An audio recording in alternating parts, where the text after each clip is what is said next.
This investment update is brought to you by Trobe Financial. Make your money work harder for you. Hello, I'm Chris Andrews from Trobe Financial. For generations of economists, inflation has been public enemy number one, but that narrative has been inexorably shifting against the threat of secular stagnation. In fact, since the global financial crisis in 2008, central banks have been trying to re-inject moderate inflation back into the economy.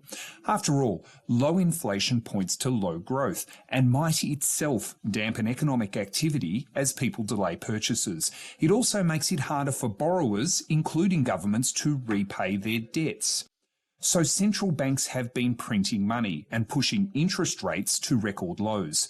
To date, these efforts have failed miserably. So the fact that last week's inflation print was higher than expected is significant. The headline was that the annual consumer price index was up by 3%.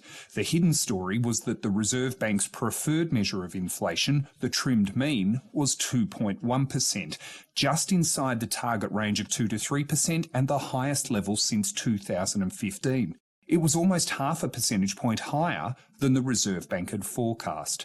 Now, this trend is playing out across the world. Global supply chain issues, a lift in aggregate demand, and higher energy costs have contributed to rising prices. Many countries have also seen labour costs rise.